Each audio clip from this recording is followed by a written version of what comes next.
دوستان عزیز، قهرمان کنکور سال 1405، اول نمره که ریکارد کرد، اول نمره که نمره گرفت که تال کس نگرفته بود، 360 نمره به دست آورد. احساس پدر تموی دقیقه بالام شد، چی گفتن برای؟ خب وقتی من پیش دیگ برش بگم اول خودت واقعا خوب در حالت انداختم که آیا من واقعا اول نمره شدم یا نه. یعنی فکر میکردم که خیالی است یا خواب دیده باشم. بعدش برای من دوستای من مسیج کردن که اول نمره شدی تبریکت باشه. بعدش به پدرم وقتی که من گفتم باز اینا مرا در آغوش گرفتن و خیلی خوشحال شده بودن. چقدر راست تا چهارکار؟ تا چهارکار 120 دقیقه بیایه همینطور باشه. بالای اینی باسکل از اینجا حرکت میکردن و میرفتن به چهارکار، اما کورس و آمادگی خود در اونجا پیش میبردن. همون لحظه که برای ما گفت من باورم نمیشه. بسیار موار خطای شدم، دست پای از این میلرزید، از ما میلرزید. وقتی که به من تلفن نشان داد، وقتی که من سعی کردم، بعد از این باورم شد که راست میگه این اول نمره شده. با گردنش بغل کردم، این اشکال نجاری شد. خیلی دیگه خوشحال شدم. امروز در طول تاریخ افغانستان الله را شکرگزار هستیم که بعد از چند قرن راشد جان کسی است که در پالوی حفظ قرآن کریم خود یک نمرات عالی را و یک کسب و کمایی بزرگی را برای خودش، برای ملتش و برای مملکت و ولایت و ولسوالی و قریهش و خانوادهش کسب کرده. ما شکرگزار هستیم. فارس راشد هر قدر بگوییم نظام شاید کمتر باشه، چون یک بچه بسیار با حوصله، یک بچه بسیار حلیم. خب ما پیش خودم چند روش به خاطر خواندن کتابای کنکوری جور کردیم که انشالله اینا رو میگویم برای دوستا.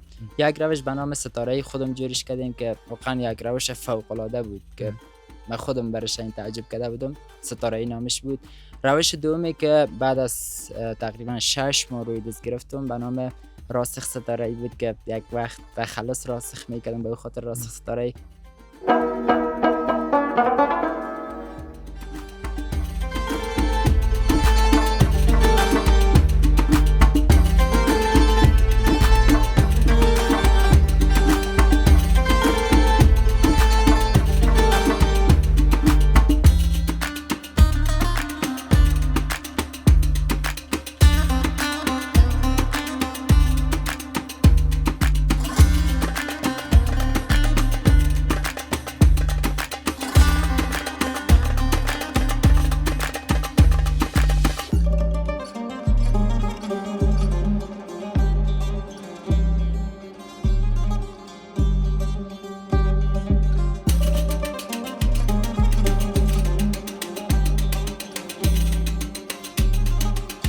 السلام علیکم بینندگان عزیز، منتنه باشین. خوش آمدید به چنل یوتیوب فواد نادری.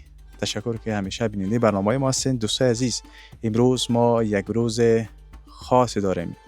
ما در پالی یک جوانی هستیم، یک قهرمانی هستیم که به کل افغانستان، خصوصا به فامیل خود، یک افتخار بسیار زیاد کلانی آورد. دوستان عزیز، قهرمان کنکور سال 1405، اول نمره که ریکارد کرد، اول نمره که نمره گرفت که تال کس نگرفته بود، 360 نمره به دست آورد. او جوانی است که در یکی از قریه های دوردست کشور ما زندگی میکنه. جوانی است که شما در تصویر میبینین. اینی اتاقی است که اینجا زحمت میکشید، درس میخواند، شب و روز زحمت میکشید و بالاخره دیروز نتیجه شدیدن. جوانی که قرآن را حفظ کرده، حافظ احمد راشد وزیری، کسی است که امروز در پهلوی ماست و یا قهرمان کنکور سال 1405 شدن. سلام، تبریک باشه بسیار زیاد. تشکر. زنده باشین. راسو جان، بازم بسیار زیاد تبریک. سلامت باشین. تشکر. بسیار یک افتخار کلان، یک قهرمانی بسیار بزرگ به دست آوردین. به شما تبریک باشه. کاکا سلام علیکم. والا. خوب هستین؟ الحمدلله زنده باشید. تشکر. دوست عزیز، کاکا پهلوان، بله. پهلوان یا پدر راشد جان است که این قهرمانی دیگه از زحمت‌های دست و اوله کاکاست که امروز قهرمان شدن و این خوشبختی و این افتخار به فامیل خود و وطن و خصوصا به محل خود بخشیدن. انشالله میم کاکا به شما راشد جان چی دقیقه اول که چطور خبر شدی؟ کی برات گفت که تو کامیاب هستی؟ خودت دیدی نتیجه را؟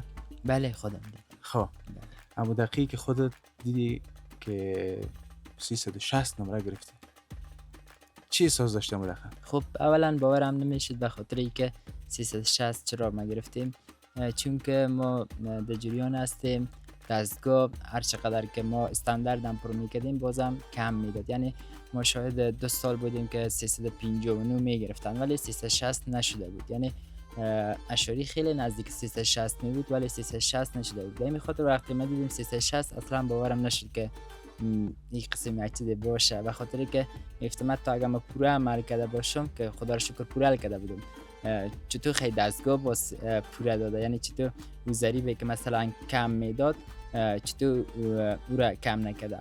و همین خاطر کمی برای من هیجانی بود اون صحنه. دمو دقیقه کجا بودی؟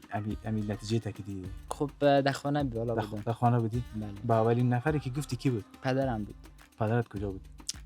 در روی اولی بودن دیگه. خب بله.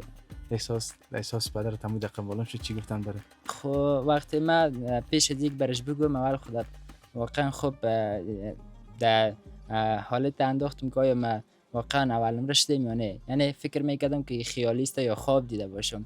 بعدش برای من دوستای من مسیج کردن که اولم رشدی تبریکت باشه. بعدش به پدرم وقتی که من گفتم باز اینا مرا در آغوش گرفتن و خیلی خوشحال شده بودن. راستی جان، پشت این موفقیت بزرگ، پشت این قهرمانی چی رازهای نهفته است؟ چی زحمات نهفته است؟ میشه با بینودا قصه کنیم؟ خب رازا ریزه و کوچک شاید زیاد باشه ولی رازای بزرگ به نظر من کم است. چند راز مهمه که کلان است. اولا اینکه من هدف گذاری کرده بودم، یعنی بزرگترین راز موفقیت یک کسی هدف گذاری است. هدف گذاری به این معنی که ما میخوایم یک جای بریم بعد از یک طی مسافه میرسیم. مثلا اگر ما نفهمیم کجا میریم، هر چقدر این طرف بریم باز معلوم نیست کجا میریم، یعنی جایی نمیرسیم. درست است؟ حالا هدف گذاری وقتی بکنیم بعد از طی یک مسافه را به هدف ما میرسیم. به نظر من اولین گام موفقیت ما همین هدف گذاری بود و دومین راز موفقیت ما این بود که تلاش اصولی و مداوم میکردم. یعنی روزهایی که مثلا اگر من خستم میبودم در روزها باز من برنامه ریزی جور میکردم و درسایی را میخواندم که ساده بودن. و تلاش سوم یا رمز موفقیت سوم ما بگم این بود که تلاش اصولی من خوب کرده بودم ولی این موفقیت واقعا امو بخشش خداوندی است، چون که من از خداوند جل جلاله هیچ وقت ناامید نشده بودم و توکل من به خداوند جل جلاله کرده بودم. موفق باشین راشد جان. روزانه در حدود چند ساعت درس میخوندی در 24 ساعت؟ خب در 24 ساعت ما در حدود 7 ساعت استراحت میشدم، باز در حدود شاید 2 ساعت نان خوردن و نماز میشد. البته در تایمای نان خوردن هم درس میخوندم، بعضی لغات مثلا حفظ میکردم یا اصطلاحات حفظ میکردم. وقت نان خوردن هم درس میخوندم جز وقت نماز. دیگه تفریح هم داشتم، بعد از 2 ساعت یک تفریح میکردم. دیگه بیشتر اوقات درس میخوندیم، کورس بودیم و راوی کورس. این قهرمانی که به دست آوردین یک معلوم دار است که حمایه فامیل پشتر آدم می باشد. بیشترین حمایت کی بود؟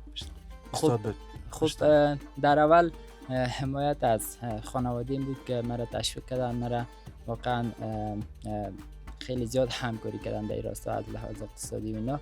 و در قدم دوم از کورس بود که واقعا برای من خیلی برنامه ریزی خیلی خوب میدادن و همچنان انگیزه میدادن. به نظر من از همه چی که انگیزه مهم است. مثلا کسی که انگیزه نداشته باشه او درس نمیخونه، وقتی درس نخونه معلوم دار است که به جایی نمیرسه. انال وقتی که انگیزه داشته باشه میتونه درس بخونه، وقتی که درس بخونه معلوم دار است که موفق میشه. و خیلی از کورس سپاسگزار میکنم مرکز آموزشی دانشسرا که انگیزه مرا دادن و تونستم به هدف برسم. تشکر. رشته که خودت انتخاب کردی طب است. بله. چطور طب انتخاب کردی؟ خب دوستش داشتم. خب بخوای بله. دکتر شوی. بله. در کدام بخش؟ ما زیاد دوست دارم که متخصص قلب شم. خب گفتم میتونم که چطور این رشته رو انتخاب کردی؟ بخش قلب. بازم دوستش دارم. خب بله. خب اگر وزیر صاحب معارف بله. که شما از این مکتب فارغ شده اید و مسئولیت هایی که در قبال این مکتب باشن و وزیر صاحب بعد از این میرین بخیر با تحصیلات عالی دیگه، اگر امروز رویبری شما چی گفتنی دارین برشان؟ چی پیشنهاد دارین؟ اول با وزیر صاحب معارف بعدش با وزیر صاحب تحصیلات عالی. خب با وزیر صاحب معارف پیشنهاد من است که بالای جوانا باید زیاد کار کنن، جوانای مکتب، یعنی بیاین ببینن از حال روز مکتبا با خبر شون که چه پروسه مثلا در مکاتب جریان داره، پروسه تدریسی را، مثلا پروسه خود نصاب تعلیمی را، استادا را، اینا را. و پیشنهاد من است که باید قسم زمینه را مساعد بسازن و قسم برای جوانا انگیزه بدن که دیگه کسی به صنف 12 میرسه واقعا بی‌سواد نباشه. ما شاهد هستیم که در صنف های ما تا صنف 10 شاگردای بودن که خط خواندن نمیتونستن، یعنی 10 سال مکتب خوندن هم خط نمیتونست بخونه. این گپی نیست که مثلا کدام دروغ باشه یا چی، میتونی خودتون در مکاتب بری میره عملا ببینید. یعنی پیشنهاد من است یعنی زمینه را قسم مساعد بسازه که وقتی تا صنف 5 یا تا صنف 3 شاگرد میرسه دیگه سوادش تکمیل باشه و درس ها قسمی باشه که کاربرد داشته باشه. مثلا درس هایی نباشه که یک شاگرد ذهنش پر کنه و وقتش بگذره، وقت آخر هم به او به درد نخوره. و پیام به رئیس به اداره عمومی امتحاناتی است که اینا درس های کاربردی را بسازن، یعنی درس های را بسازن. وزیر تحصیلات عالی مطلب. بله بله. پیام ای از برشان که باید او درس های را دمی مثلا در بخش تحصیلات بگنجانن که کاربرد زیاد زندگی ما داشته باشه، مثلا در حدود 95% کاربرد داشته باشه. ولی متاسفانه نمیفهمم چه قسم بگم، برعکس است، تقریبا درست است، برعکس است. مثلا جوانای ما، محصلای ما با بعضی دوستا گفتگو کردیم، اونا زیادترشان مثلا شکایت دارن به این دارن که مثلا میگه رشته ما طب است، مضامین رمادات میخونیم که اصلا با رشته ما سر و کار نداره و مطمئنا وقتی یا دکتر شون اون مضامین مثل که بیکاره شدن، هیچ در زندگیشان کاربرد نداره. ولی وقتشان از ضایع کردن، حافظه‌شان پر کردن و خیلی از مثلا میتونستن بالای درس هایی که در رشتهشون هستن بالای از اینا زیاد کار کنن، ولی وقتشان رو ضایع کرد. به همین خاطر لطفاً در این مورد خیلی زیاد توجه کنن. یعنی درس مضامینایی باشه که بیشتر جنبه عملی در کارهای روزمره و بله، منظور من این است که در رشته که کسی میخونه کتابش باید 90% مطابق رشتهش باشه. اگر 10% مثلا دیگر رشته هم باشه او رشته هم باید مضامین باشه یا بخشی باشه که اینا هم در زندگی ما کار داره، مثلا بخش علوم دینی اینا. تشکر هستم. پس من کاکا لحظه که راشد جان آمد خودت دیگر در خانه بودی نه؟ بله. گفت ما اول نمره شدیم و او هم برش گفت راشدن که ما اول نمره عمومی شدیم. بله که ما اول نمره عمومی شدیم. همون لحظه دیگه چی احساس میکردی؟ به خاطر از اینکه با یک پدر فکر کنم هم کامیابی و افتخار اولادش از اینکه بیشترین دستاورد نمیباشه نه؟ چی احساس داشتم لحظه؟ همون لحظه که برای ما گفت من باورم نمیشه. بسیار موارد خطای شدم، دست پای از این میلرزید، از ما میلرزید. وقتی که به من تلفن نشان داد، وقتی که من سعی کردم بعد از این باورم شد که راست میگه اول نمره شدم. و گردنش بغل کردم این اشکال مجاری شد. روازی خیلی دیگه خوشحال بودم. وقتایی که درس میخواند کدام سختی‌ها رو تو تحمل کردی که اولاد یک قهرمان رو بعد درس که میخوان ما پیش از این کمی چیز از این پورا شوه فیس تیم از این ما پیسی از این وقت از جای برابر میکردم قاد میکردم میماندم که 3 روز یا 4 روز مثلا بعد پوره میشه که با این اگر از پیش من مصرف شد مثلا در اون وقت پوره شود پیش من نباشه باز میشه پال نخوره کنم رقم میشه جا به جای میکردم میماندم باز پوره که میشد میماندم. چی کار میکنه خودتون؟ ما خودم کشاورز هستم بیل میخوانی خیلی کار هست. خب دوستان عزیز امروز ما یک پسر از کشاورز ما یک پسری که در دهقانی و غریبکاری مصروف است امروز افتخار میاره. این معنی از این داره که ما هر کس باشیم اما پشتکار داشته باشیم زحمت بکشیم افتخار آورده میتون. راشد جان جای زندگی میکنه که بسیار قریب دست در ولسوالی بگرام ولایت پروان است که به نام توخچی یاد میشه. واقعا به اتاق شما میبینین جای از این میبینین که به چی زحمات شاید به چی مشکلات های اقتصادی امروز افتخار به دست آورده. خب کاکا با والدین دیگه والدین و با پدرها و با دادرها و کسایی که به این شکل اولادشان تحصیل میکنن یا درس میخوانن با او چی توصیه دارین؟ با او توصیه این است که سر اولادشان بسیار کوشش کنن به بابت تحصیل در دیگر راه و کار و بار اج نمانه جز راه تحصیل دیگه هیچ راه موفقیت وجود نداره. خب با راشد جان چی گفتنی داری؟ که بخیر نه به دکتر بشه یک روز دیگه؟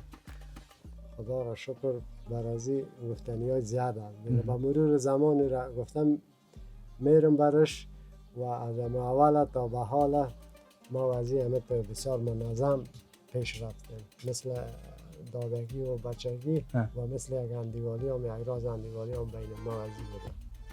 به شکل اونتون باشه؟ بله. خب از کودکی این فکر میکردی که یک روز راشد جان این افتخارم بیاره به فامیل ما؟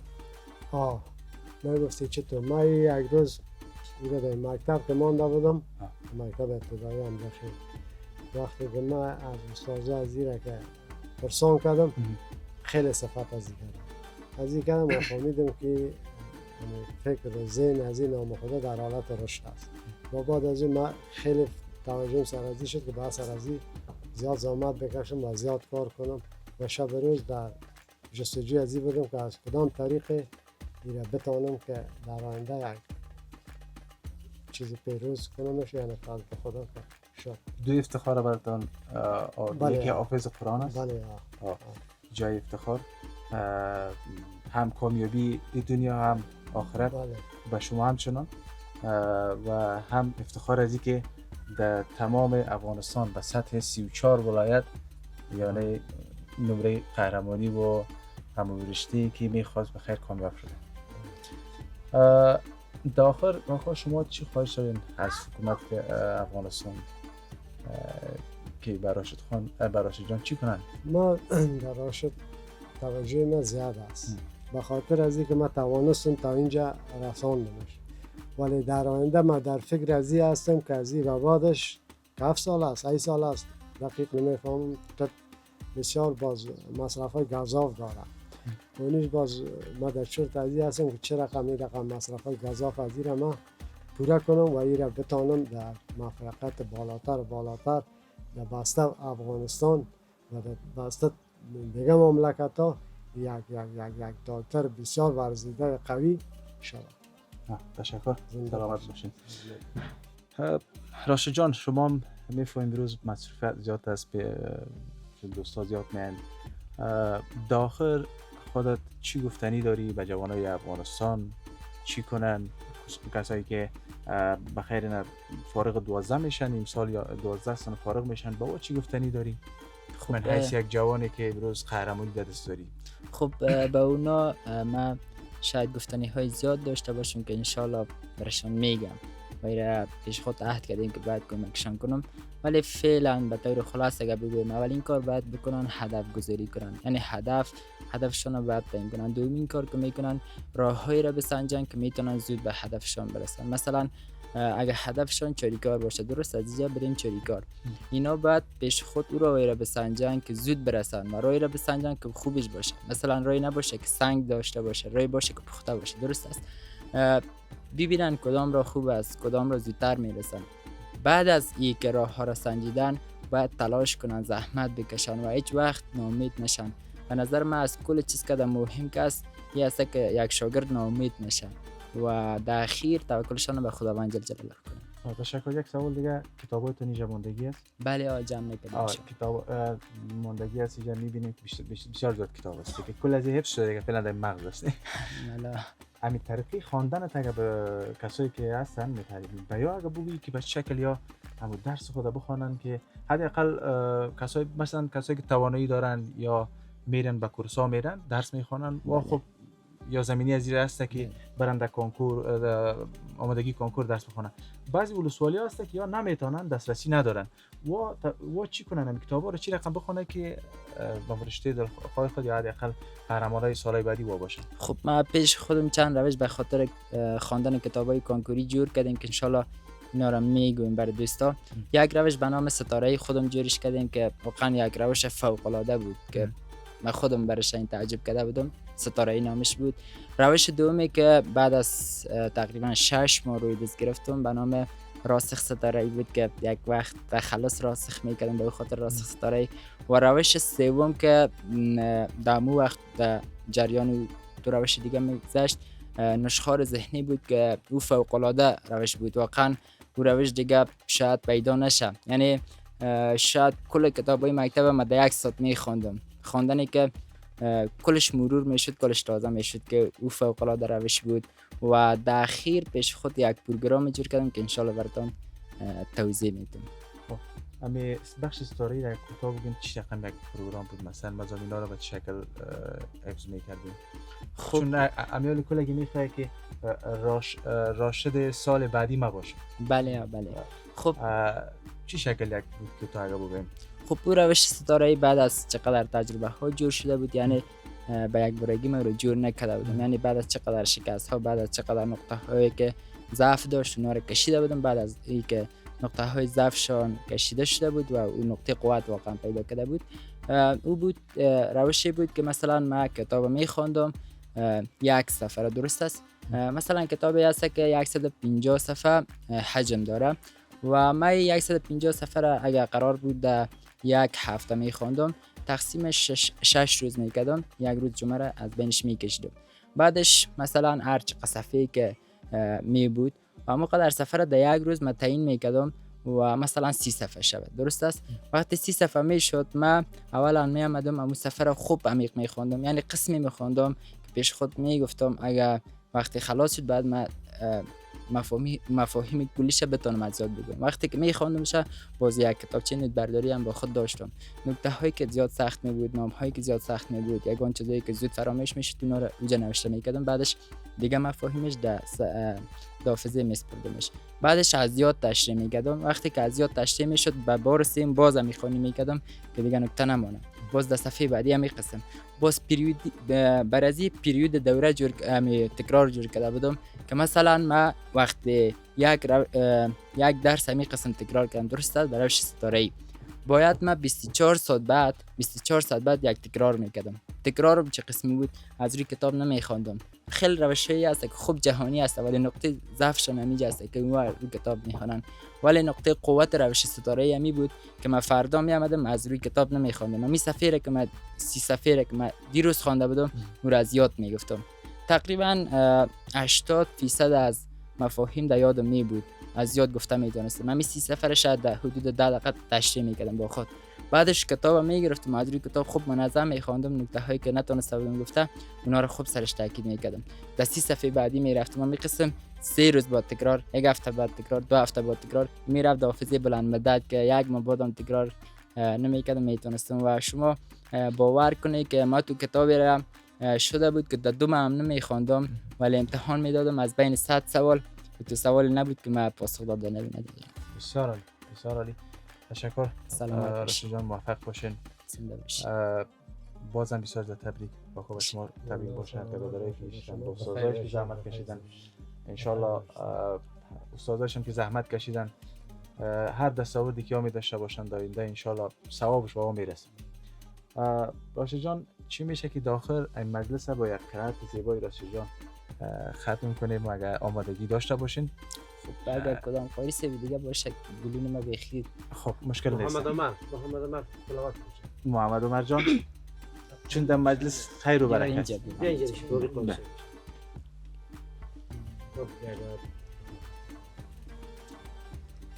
محمد عمر جان یا برادرتان است یا بچه همین خب هستم. بسیار خوب. ماشاءالله ماشاءالله. أعوذ بالله من الشيطان الرجيم بسم الله الرحمن الرحيم يا أيتها النفس المطمئنة ارجعي إلى ربك راضية مرضية فادخلي في عبادي وادخلي جنتي صدق الله العظيم سبحان ربك رب العزة عما يصفون وسلام على المرسلين آمین. آمین. بازم تشکر اجان که وقت دادین. تبریکتان باشه انشالله یک روز بخیر به سطح اعلی و برشته که میخوای او را خلاص کنی بازم فراغتت انشالله ما بیایم. تشکر. دیگه گفتنی اگر داخل داری انشالله ما یک در خدمتتون است. از حکومت خود از کسایی که با والدینشان رقم اولادایشان در درس تحصیل ماندن با واش هر گفتنی که داریم ما در خدمتتون است. خب در کل گفتنی ما برای کسایی است که صلاحیت دارن، چی در رأس یک فامیل قرار داره، چی در رأس یک قریه قرار داره، چی در رأس یک ولسوالی یا هم ولایت و کشور. گفتنی ما ای از برشان که هیچ وقت اینا خیانت در کشور خود نکنن.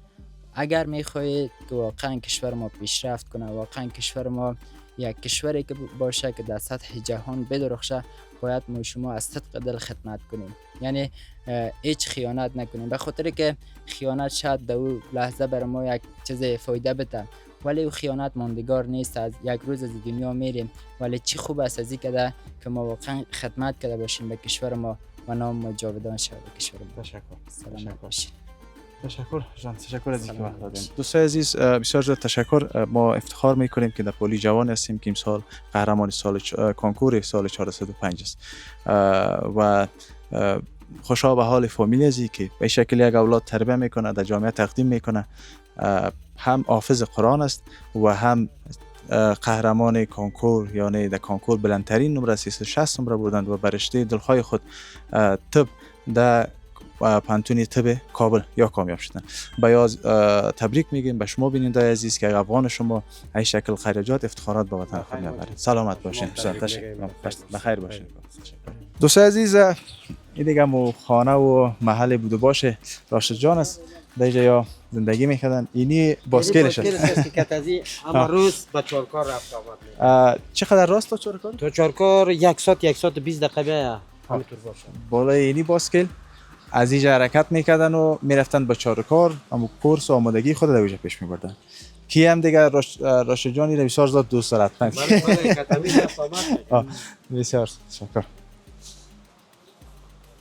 بازم خوش آمدید. ما در پلی کسی هستیم که یا در پشت راشد خان همو دست حمایه خود داشتن، یا کسی هستن که قهرمانی روزی که به دست آوردن امی نمرات 360 قهرمانی که به دست آوردن، یا کسایی بودند که همو به اصطلاح آن بگیم که دست راشد جان تا صنف 11 استاد محترم گرفته بودن. استاد سلام علیکم. سلام علیکم. خوب هستین؟ صحت شما خوب است؟ خیر هستین؟ خوش آمدید. سلامت باشین. استاد محترم نامتون؟ نظر محمد فدایی است. بسیار خوب. از راشد جان بگوین تا صنف 11 گفتن شما در مکتب مسئولیت داشتین، مدیریت و مکتب مسئولیت چه داشتین؟ چی خاطرات از داشتین راشد جان؟ چطور یک جوانی بود در وقت که شما شاگرد زیر دست شما شاگرد بود؟ اولتر از همه تشریف آوری شما بزرگوارا را در این مجلس ما خوش آمدید میگویم. در قدم دوم خیلی خوشحال هستم که اولین چراغی را که ما در این محیط منطقی ما روشن کردیم و این مکتب متوسطه محمد مولای شهید که قبلا متوسطه بود با زحمات و کوشش های بزرگا و موسفیدا و اداره مکتب و لیسه ارتقا دادیم. در رابطه با فارس راشد هر قدر بگوییم هنوزم شاید کمتر باشه، چون یک بچه بسیار با حوصله، یک بچه بسیار حلیم، یک بچه که خدا را شکر که در جوری از این که مکتب میخواند نصف روز در مدرسه دارالفاظ تخشی و حفظ قرآن کریم مشغول بود که از اونجا سند فراغت حافظ شدن قرآن کریم به دست آورد و در مواردی که در مکتب همراهش همکار بودم، سال تقریبا 94 بود که از صنف ششم مکتب ابتدایی همزخیل که در محیط منطقی ماست فارغ شد. سه آمد در مکتب محمد مولای شهید. قبلا هم همراه موسفیدا در این باره صحبت داشتم که تمام نمراتش تا صنف 6 مکمل 100 نمره بود. بعدش در سال اولی که در صنف 7 مکتب لیسه عالی محمد مولای شهید شامل شد نمرات 100 گرفت. بعدا دیگه کسی اجازه نداد تا صنف 11 که من همونجا همراهشان بودم، همکارشان بودم، کسی اول نمره گیره از پیشش بزنه. یعنی شاگردی است که هر قدر درباره‌اش بگوییم به حیث یک همکارش، به حیث یک پدر معنویش شاید کم گفته باشیم. تشکر مدیر صاحب، تشکر از زحماتتان. امروز امو زحماتی که شما کشیده بودین نتیجهش می‌بینیم. بله. شاید زیاد به نظر من از پدر و مادر کردم استاد شاید زیاد افتخار کنم. خدا را سپاسگزاری میکنم. خود میکنم. افتخار میکنه که من زحمت کشیده بودم، از صداقت بود که امروز نتیجهش ما می‌بینیم. بله. شاگردی است که واقعا خودش میفهمه که در پروگرام‌های فرهنگی مدت 5 سال ما همکارش بودم در مکتب لیسه عالی محمد مولای شهید، مسئول کمیته فرهنگی مکتب بود و پروگرام‌های محافل و فرهنگی را فقط صرف با راهنمایی ما و پیش می‌برد که به همگی معلوم دارد. دیگه هر کاری را که برش میدادی دمو سن جوانی، دمو سن نوجوانی از عهدهش برآمده میتونست. دیگه همه درباره‌اش گفته میتونم که خیلی خوش هستم و واقعیتش که یعنی از شاید از فامیل و خانوادهشان کده من این احساس خوشی را داشته باشم که در این مقام رسیده و این مقام منزلت اولتر از همه به خودش و به فامیل محترمش و تمام استادای زحمتکش از این مکتب محمد مولای شهید و اهالی این محیط منطقه و ولسوالی بگرام ولایت پروان و در سر تا سر افغانستان و افغانایی که در خارج از کشور زندگی میکنن مبارکباد میگویم. این اولین باری است که در سطح افغانستان یک کسی نمرات 100% کنکور از آن خود کرده. این بسیار یک جای افتخار و جای خوشی است که من دمی میبالم و به خود افتخار میکنم. تشکر از شما که تا اینجا زحمت کشیدید، تشکر از شما که خبر ما را گرفتید. خداوند شما را مجد باشد. سلامت خیر باشید. سلامت. دوستان عزیز، چنان که استاد محترم گفتن، راشد جان خیلی با مشکلات های اقتصادی یا تا اینجا رسیدن.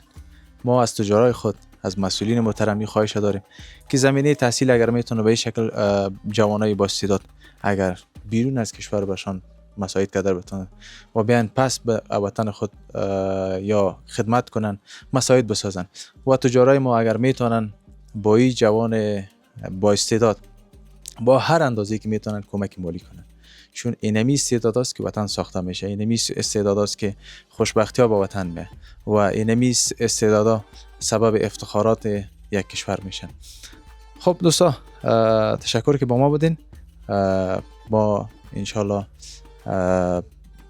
ادامه برنامه را شما بیننده باشین و چنل هم سابسکرایب کنین. دوستان عزیز بازم خوش آمدید. ما در پالی کسی هستیم که یا ما قبلا گفتیم که راشد جان قرآن هم حافظ است و قاری صاحب عبدالواسع حنیف یا استادشان است در بخش قرآن، در بخش حفظ قرآن و یک مسئولیت کلان دیگه که یاد داره ملک قری هستن به نظر من میاد، چون یک مسئولیت کلان است دیگه. بازم مونده نباشین. با شما هم چون تبریک باشم چون افتخار به قریه شما آورد. این قریه به سطح 34 ولایت یاد میشه. یک افتخار بسیار کلان است. فعلا همین روز و چند روز که شما میبینین یاد میشه پروان، بگرام و قریه که این از کوشش‌های خالی از کوشش‌های شما نبوده. چی گفتن این دانش شما در ارتباط با راشد جان؟ در قدم نخست خو تشریف آوری شما را و از مجلس که راجع به فراغت و یا کسب و کمایی که افتخار به کل افغانستان است، به کل افغان است، قاری صاحب راشد از آن خود کرده تبریک و تهنیت میگویم. ثانیاً در طول 18 سالی که ما آغاز تدریس قرآن کریم را کردیم با می آرزو و با می افتخار کار کردیم. به کرات و مرات دوستا که شاگردا و کسانانی که زیر دست ما درس خواندین برشان توصیه کردیم که بچیم این حفظ قرآن کریم تنها به این بسنده نکو، از طرف ما آزاد هستی به تایم های مختلف به کورس الجبر برو، به کورس انگلیسی برو، به کورس فیزیک و کیمیا برو و به لیسه های رسمی اشتراک بکن. و این هدف ما بوده، به خاطر ازی که افغانستان ما تنها و تنها حفظ قرآن کریم اکتفا نمیکنه. ولله الحمد که در کل شاگردای ما هدف برآورده شده، اما قسمی که راشد جان این هدف ما را برآورده کرده.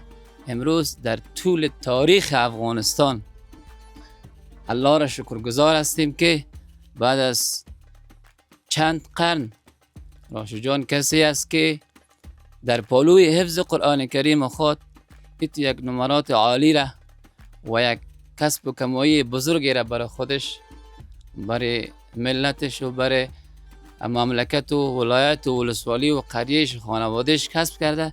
ما شکرگزار هستیم و از الله تمنا داریم که کل جوانای ما را، کسانی که در مدارس درس میخوانند، به می درجات عالی پروردگار برسانشانه. اینمی نسبت بوده که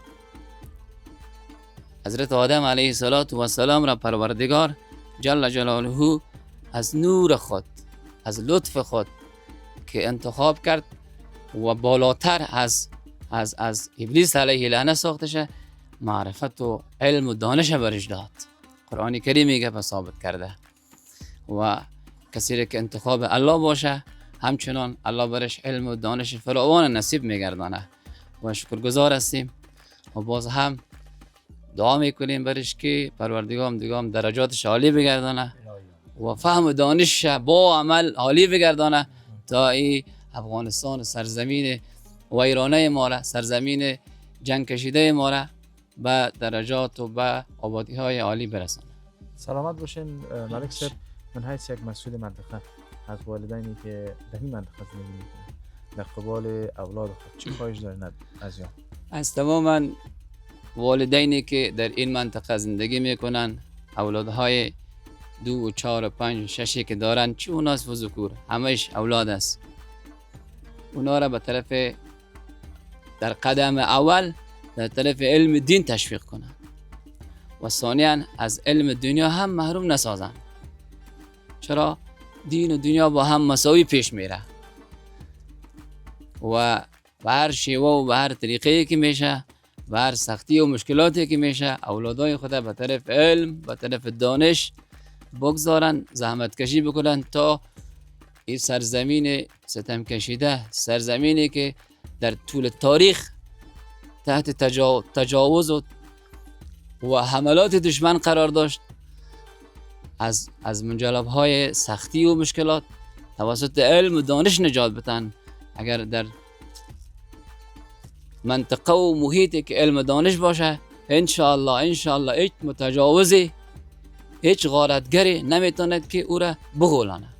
و از والدین عمیق تقاضا را داریم که اولادای خود به هر سطحی که میشه، به هر حسابی که میشه، اونا را به طرف علم، دین و دنیا تشویق کنند، تنبیل کنند. تشکر. تشکر از شما. خیلی سلامت باشین. دوست عزیز، تشکر که ما بودین. گفتای ملک صاحب شنیدین. والدین در قبال اولاد خود مسئولیت بسیار کلان دارند. در قبال تربیت از او، اگر یک اولاد صحیح تربیت شود، افتخار به می شکل راشد جان، افتخار فامیل، افتخار قریه، افتخار ولایت و به می شکل افتخار افغانستان میشه. شویکش داریم که چیزی اگر نیست که دارن. نه هست. تشکر. خداحافظ. خداحافظ. استاد خداحافظ. سلامت باشید.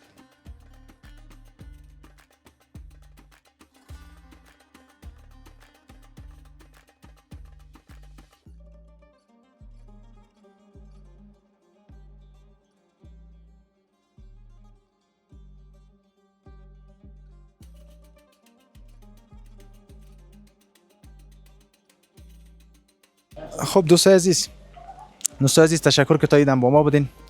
اینجا دیگه خانه راشد جان، قهرمان کنکور سال 405 است. یادم اینجا محل بود، باش میکردن و اینجا زندگی میکردن.